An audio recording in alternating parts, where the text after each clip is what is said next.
My name is Peter Bleksley.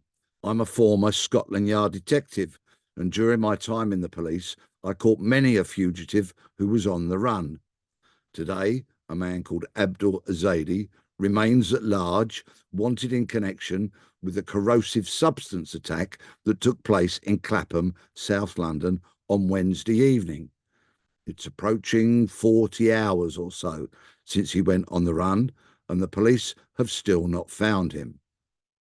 They have released a photograph of Ezedi taken in a Tesco's in Cricklewood, North London, about an hour or so after the attack.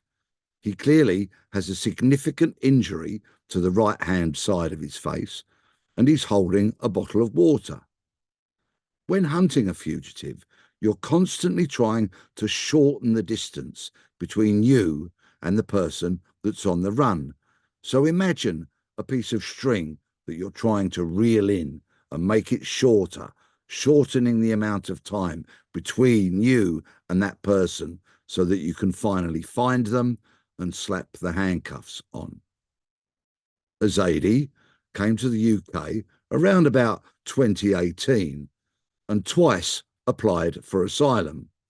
On both occasions, that was refused. However, he stayed in the UK and acquired a criminal conviction for sexual assault / exposure, for which he was given a suspended jail term and a community order. Despite this, he was not deported. He remained in the UK and applied for asylum on a third occasion, although by now he'd convinced a priest that he had converted to Christianity and therefore could not be returned to his native Afghanistan because he would be subject to persecution. Now, I'm no learned theologian, but I've yet to see anything within Christianity that supports, encourages, or allows the throwing of corrosive substances over women and children, and those are the crimes for which he currently remains wanted, although, of course, he has not been arrested and charged with those offences. Ezedi apparently travelled to London from Newcastle to carry out this alleged attack. That is a distance of some 280 miles, and he travelled in a car which he later crashed whilst trying to make his escape, and that car has been seized by police. I suspect they will do automatic number plate recognition checks on that vehicle to see if they can establish the route that he took coming down to London. Did he stop anywhere? Did he engage with anybody? Does he visit any premises? Those kind of things could be useful. But for me, the most significant sighting is that shown on the CCTV image from Tesco's in North London an hour after the attack. What the police will do is they will pan out their CCTV searches from that Tesco's to see if he was sighted on any other CCTV systems, be they local authority or privately owned. Did he meet anyone? Did he get in a vehicle? Did he utilise any public transport? And that could be significant because the Metropolitan Police have already told us that they are utilising their colleagues in British Transport Police, as well, of course, as Northumbria Police, where it is known Ezedi had links. As well as a vast array of CCTV and number plate cameras, the police will be looking to establish whether Ezedi had any electronic devices on him, because now, in the 21st century, every electronic device leaves a footprint. Smartphones are always pumping out information as they seek to connect with various apps and other applications and email accounts and telephone networks via the phone masts that virtually give blanket coverage throughout the UK.